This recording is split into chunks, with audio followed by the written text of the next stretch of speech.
Officer and an Islip school teacher among 4 people accused of promoting prostitution on Long Island. Suffolk County DA Ray Tierney announcing the multi-count indictment today after a 3-year investigation. He says the 4 defendants ran 2 illegal prostitution businesses between 2019 and 2024. One location was in Holbrook, the second at an adult novelty store in West Babylon. The defendants are facing several charges, including corruption and sex trafficking. The charged defendants are Frank Saggio, who's the alleged head of the enterprise, George Tremigliosi, who's a former Suffolk County police officer, Stephen Ari, who's an Islip school teacher, and Dana Cardula, who allegedly managed one of the prostitution locations. An attorney for one of the defendants says he thinks these allegations are not true and will fight them until the end. Well, the devastated family of an operator who was killed in a train crash near Trenton is filing a lawsuit against New Jersey Transit, the state, and township. 41-year-old Jessica Haley died Monday morning. Transit officials say the train she was operating hit a tree on the tracks just after 6 o'clock. 23 others were injured. They're all expected to be okay. Her family's lawyer says the mother of 3 worked for about 20 years for a company that contracts with Jersey Transit. She also says fallen trees have been a problem along the river line for years. This is a tragic loss, but they don't want it to be for nothing, and they want to help prevent this from happening in the future. New Jersey Transit absolutely had knowledge that this was a really dangerous area. NJ Transit says they won't comment due to pending litigation. The NTSB is investigating. Vice President Kamala Harris making an attempt to appeal to black male voters today with a town hall hosted by Charlemagne the God. She dropped by a watch party in Detroit for the interview at the Cred Cafe. The comedian and author who hosts radio program The Breakfast Club pressed Harris on her record as a prosecutor, curbing police brutality and Donald Trump's alleged crimes. Harris making a push to gain support with black men amid fears she may not have enough support from the group. Tomorrow, the vice president will give an exclusive interview to Fox News' Bret Baier. And Donald Trump making several appearances today. He spoke at a rally in Atlanta, and earlier today, he took questions during an interview before the Economic Club of Chicago. He doubled down on his proposals to hike tariffs on goods brought into the U.S. from other countries, but wouldn't directly answer whether he's spoken with Russian President Vladimir Putin since leaving office, but said if he did, it would be, quote, a smart thing for the U.S. A Trump campaign spokesperson previously denied that the former president still spoke with Putin. And with just 3 weeks till Election Day, get the latest updates from the campaign trail with our Fox Local app on your phone. Just scan the QR code on your screen to get the free Fox Local app where you can watch our live newscasts wherever you are.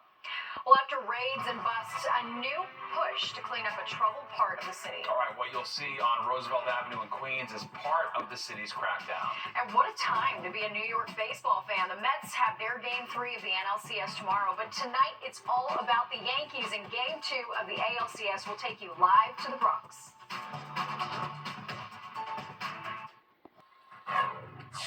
All right, the Yankees taking on Cleveland in Game 2 of the ALCS as we speak. They're up 4-2. If you were curious, it'll be the Mets' turn at Citi Field tomorrow night. And the possibility of a Subway World Series is getting more realistic by the day. So, how are Yankees fans feeling about that? Fox 8's Kendall Green is live at Yankee Stadium in the Bronx with the very latest. Hey, Kendall. Hey, good evening, Stephen and Tasha. Just a score update. The Yankees are taking care of business versus the Guardians so far. They're leading 4-2 at the top of the 7th. So things looking really good for their prospects as they head on the road. Well, we talked to some fans who are not doubting the possibility of a Subway Series. In fact, they welcome it. The Bronx Bombers still battling the Cleveland Guardians in the ALCS. Yet their fans are looking down the line at their next potential National League opponents. Just a subway ride away on the 7 line. So there's a buzz surrounding the comeback kids from Queens, riding high after splitting the LA Dodgers 1-1 just one night before. It's been an amazing run for the Miracle Mets. Mets, let's go Yankees! Quick question, what comes to mind if I say the word Mets?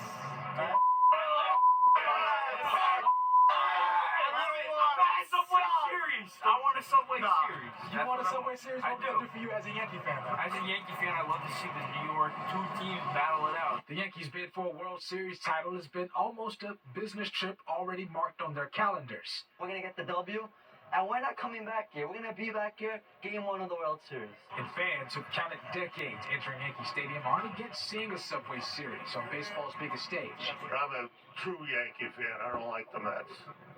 And so a Subway Series would make you happy. Yeah, that would make me happy. I'm impressed. I mean, they've been playing great. Their pitching's been great. Again, timely hitting.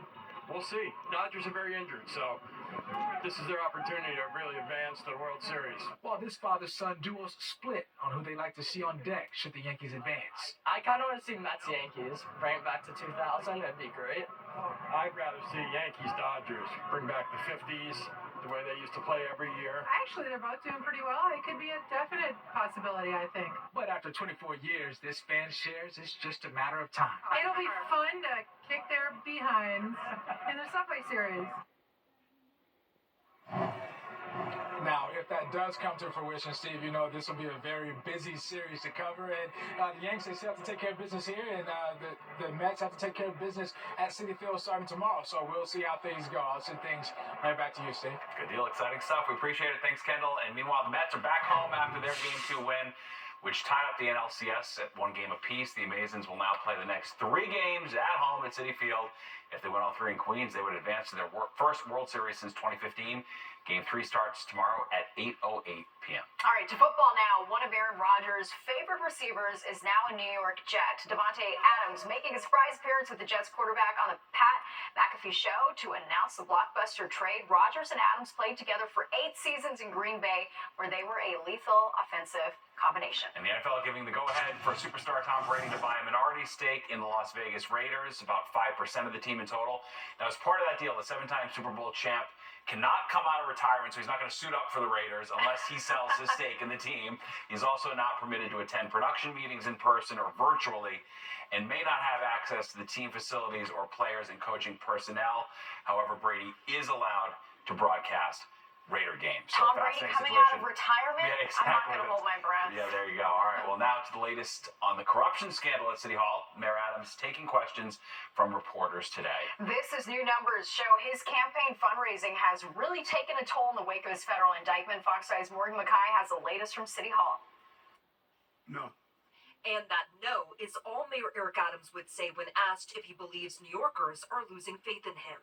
That question comes after Adams' campaign released its fundraising numbers for this filing period, showing only 1 person donated to Adams' campaign since news of Adams' indictment broke almost 3 weeks ago. A Queens-based insurance agent gave Adams' campaign $250 on the same day the federal charges against Adams were unsealed. Overall, this was Adams' lowest fundraising haul since taking office, only raking in about $190,000 for this filing period. But there is a ray of light in these numbers, according to Adams and his campaign. Our numbers speak for itself. Our large numbers that we've raised. Adams' campaign compliance attorney, Vito Pitta, says that the campaign has reached the maximum amount it can spend in the June primary, and they are now effectively done fundraising. Pitta says that once public matching funds are factored in, the campaign will have reached the $8 million spending cap. However, the problem with this is that the Campaign Finance Board says it's not sure it will release matching funds for Adams' campaign following his indictment, and they will make a final decision on this in mid-December. Federal prosecutors allege that Adams solicited and accepted illegal donations for both his 2021 and his 2025 campaign. When asked about the Campaign Finance Board statement, Adams said, Vito Pitta is the campaign attorney. Reach out to him. Pitta did not respond to our request. Adams was also asked if his campaign fundraiser, Brianna Suggs, is still working for his campaign. Her home was raided by federal agents last year, but has still been receiving checks from the campaign up until this current filing period. Adams again said, Vito Pitta is the campaign attorney. Pitta again did not respond. And when Adams was asked if he would return any of the money prosecutors allege was obtained illegally, Vito Pitta, anything's dealing with the campaign. That's the attorney. And Vito Pitta did not respond to that request either. Now, Mayor Adams also appointed Chauncey Parker as his new deputy mayor for public safety. He's replacing Phil Banks, who resigned following federal investigators raiding his home. Reporting from City Hall, I'm Morgan Mackay, Fox 5 News. And more of Adam's staff is heading out the door this week. Health Commissioner Ashwin Vasan will leave this Friday instead of at the end of the year. Last month, he submitted his resignation, moved up his departure, citing family needs. He's one of the few leaving the Adams administration who is not under federal investigation. And Melissa Avalos Ramos taking over as school's chancellor. Today was David Banks' last day on the job. He is one of several administration officials whose home was recently raided by federal investigators. Banks claims he's not the target of a federal investigation. He began his career in Brooklyn and has dedicated the last almost 40 years to serving New York City public schools. Panda diplomacy back in action. A new pair of bears arriving in the nation's capital, ready to make their debut at the National Zoo. And if you're lonely in your empty nest, there is a first-of-its-kind college course to get you out of your rut before your kids boomerang back home to roost.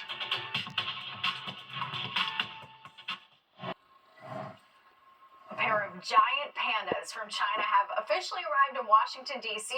3-year-old Boli and Jing Bao will call the Smithsonian National Zoo home for the next 10 years. Their trans-Pacific trip included a ride on the Panda Express, a FedEx cargo plane outfitted just for them. They're on loan at a cost of $1 million a year. The Panda Loan Program dates back over 50 years. Very cute. All right, listen up, empty nesters or kids of them. If you're struggling over the separation, there's now new help. That's right. For the first time, a college is offering a course all online to guide parents through this transitional time. Fox 5's Jessica Formoso has the 411 on how to thrive as an empty nester.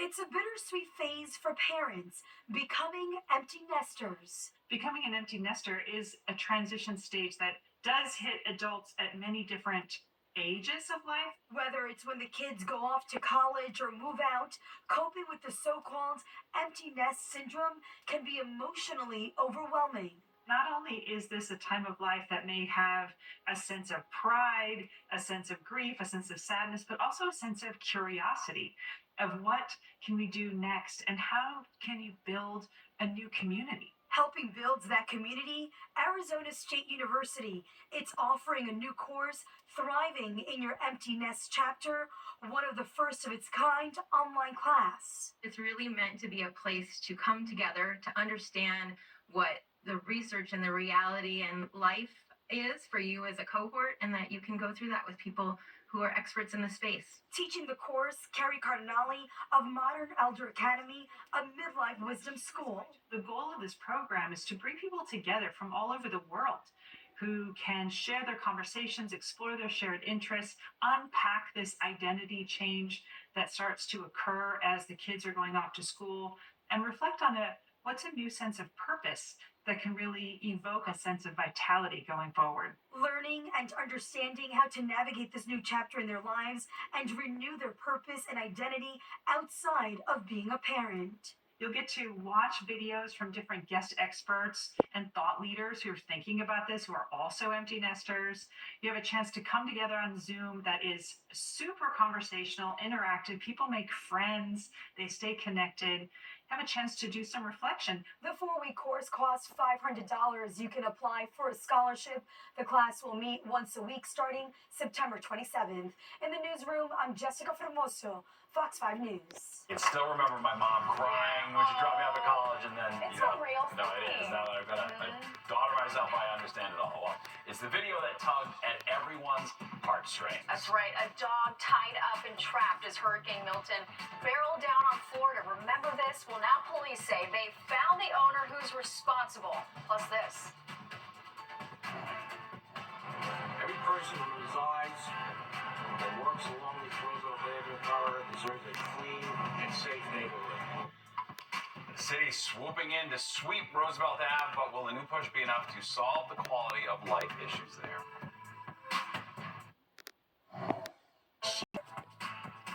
A show of force from city leaders, including Mayor Adams, on Roosevelt Avenue tonight as they unveil a new push to address public safety issues.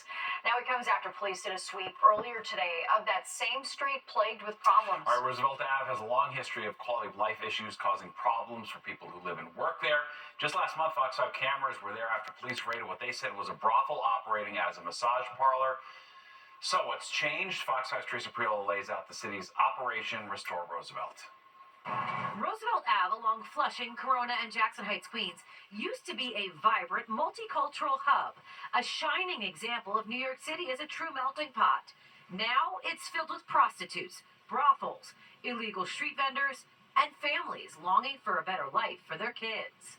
We would not allow this to happen in communities that are extremely affluent. It should not happen anywhere in our city. That's why we're here. Tuesday, the state police, along with the mayor's office and the interim police commissioner and a slew of city agencies, launched Operation Restore Roosevelt, a chance to tackle the persistent quality of life crimes that are ruining this area. The NYPD will be working to reduce retail theft and the sale of stolen goods.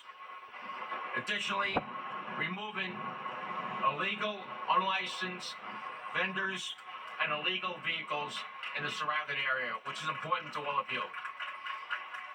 And also eliminating prostitution, which has been a big factor in this area. We saw it for ourselves when we walked Roosevelt with the NYPD. And noticed our business started to go down, and then they crack it down. Yeah, and then across the street we have a school. We have a school across the street. Kids from, I think, 5 years old, they attend to school, and I guess it's not a good it's not a good thing. The NYPD canvassed the area. The problem is they won't stay forever. So what happens when they leave for good? This initiative will ensure that no issues get lost between the agencies that we all are working together. And we're told this isn't a one-shot deal. These city agencies say they will be back over the next 60 to 90 days to continue to sweep the area in the hopes that life improves. In Corona, Queens, Teresa Priolo, Fox 5 News.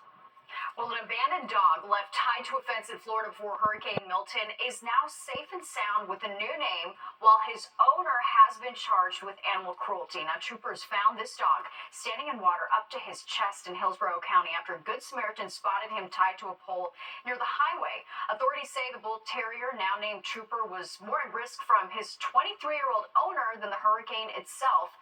That owner now facing charges. He did admit to being the dog's owner and admitted to wanting to get rid of this dog and had been making efforts to get rid of this dog for several weeks or months even before the storm. And this was his way to do it. How? That is pure evil. The dog is safe with the Humane Society. Thank God. They say that they've gotten hundreds of calls from people wanting to adopt him. Well, the Biden administration warning Israel humanitarian aid into Gaza must increase over the next 30 days. If that does not happen, the U.S. is threatening to cut access to weapons funding for Israel. Details about the warning come from a letter leaked on Sunday. The letter was not meant as a threat. Just because something is on letterhead doesn't mean that it's meant for public consumption or to be leaked to the press.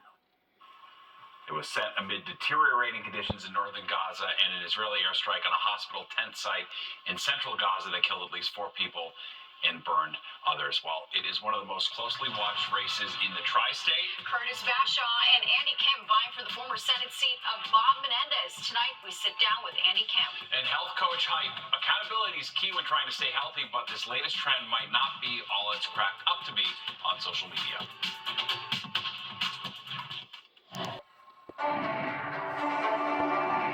With exactly 3 weeks to go until Election Day, Fox 5 is profiling the candidates in major local races. And among the most closely watched is a race for the New Jersey Senate seat that was previously held by Bob Menendez. All right, here are the two men vying to be the Garden State's junior senator, Democrat Andy Kim and Republican Curtis Bashaw. Fox 5's Teresa Priolo sat down with both of the candidates tonight. Here's Teresa's interview with Andy Kim.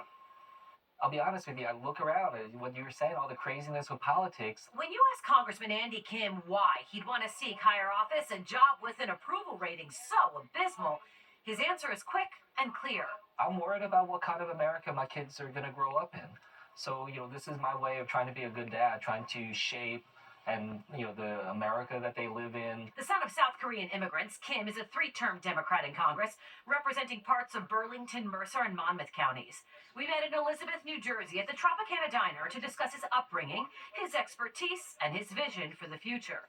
He's a public school educated Rhodes Scholar and a national security expert, looking to restore the public's trust after the conviction of Senator Bob Menendez. I remember asking my neighbor the day of the indictment, I'm like, well, what did you think of this indictment of the senator? My neighbor's just like, that's Jersey. How would you describe life in New Jersey? Yeah, I'll describe it the way that I hear from voters, which is very powerful.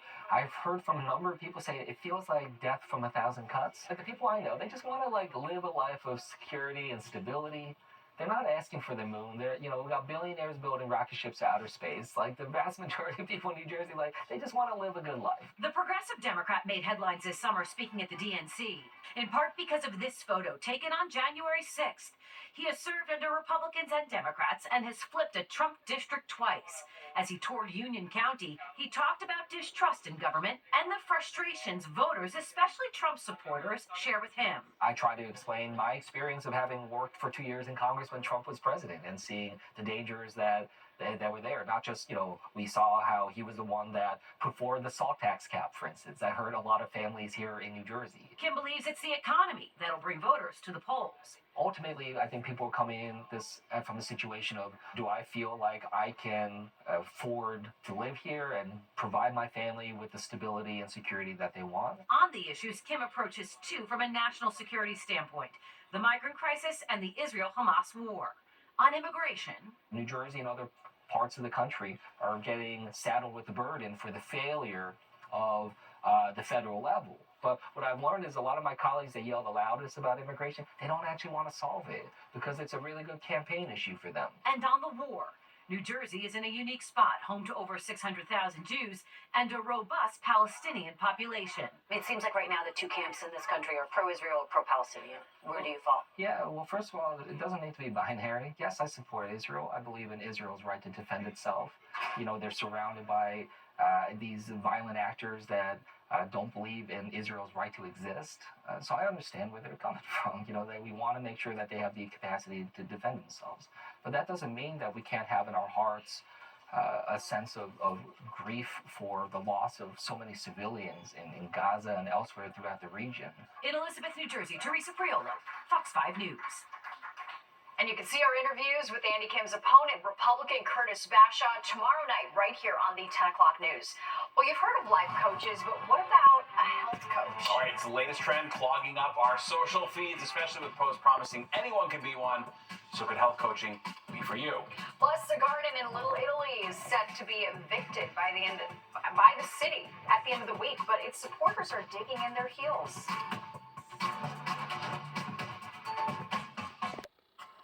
All right, let's face it, we all need a little motivation and accountability when it comes to reaching our health goals, especially after a visit to the doctor's office. And you may have seen ads for health coaching pop up on your social media feeds, but is it too good to be true? And can anyone, including AI, be your coach? Here's Fox 5's Stephanie Bertini. Remember some years back when more and more people started buzzing about the benefits of a life coach? Well, now it seems health coach is the new thing. On social media, you might find ways to hire one, like Through the Well, a wellness company where Amanda Carney works as a director of health coaching. And really what the health coach does is we get in the weeds with each person that we work with to just further customize the recommendations of the medical provider. Carney says she got certified to work as a health coach. I became a certified holistic health coach in 2012 from the Institute of Integrative Nutrition, which is more casually known as IIN. Online, IIN offers courses to get one ready to coach your health. Of course, hiring a health coach comes with a fee. Is that something you'd spend your money on? No. I'm my own health coach. I know what I gotta eat. My wife watches everything I eat, unfortunately. So she's kind of the health coach with no fee. Yeah, she's the health boss. There needs to be some science behind it, though, right? Some kind of degree, some kind of certification, but I'd be open to checking it out. There's no regulation. That's the topic of this article recently written by health researcher and writer Katie Suleta. Health coaches are pretty new.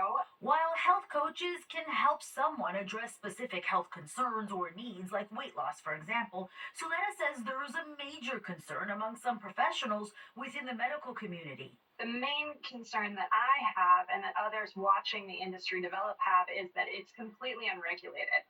So right now, anybody can basically declare themselves a health coach, regardless of background, regardless of experience, regardless of education. For this reason, people should really consider if the advice they're getting is good information, experts say. An important tip, vet who is helping you manage your health, and understand that if you do work with a health coach, your doctor is still extremely important. to your individual health needs, experts say. Stephanie Bertini, Fox 5 News. That's how you get drawn in, That's you know, right. No, those feeds. it's getting started. It's definitely the hardest part. You got to stay motivated. All right, let's go to Nick now. Look at the weather. Definitely, if you're a runner or whatnot, this was great running weather to conditions. run in. Yeah, Yeah. past day or two. Exactly. Keeps you moving, right? For sure. And so we'll have great weather continuing like this on the cooler side for the non-runners of us. But it will be warming up again later on in the week. Wow, that's like one of the best forecasts you've done. I know, right? That's like being in Arizona minus the temperatures. Yes, very nice. All right, Nick, thank you so much. Well, lots of rockets, clouds, and learning lunchboxes for the students at the Locke School for Arts and Engineering in Harlem. The Center of Science and Industry brought all sorts of cool stuff to help kids get excited, like that about STEAM, science, technology, engineering, arts, and math. The students learned how to make a cloud by pouring water onto dry ice. They also learned how to launch a rocket using Alka-Seltzer and got some very special learning lunchboxes. So this kit has everything from see yourself as an inventor, learn about intellectual property, design a robotics arm, launch a rocket into space, you name it, it's in this kit. Kids can get a variety of different sciencey and engineering and art experiences just from this one box. The America 250 STEM Innovation Lunchbox celebrates the United States' 250th anniversary, which happens in 2 years. It's fun to see the kids so fired up. So excited. All right, well, just in time for Halloween, it's Officer versus Pumpkin.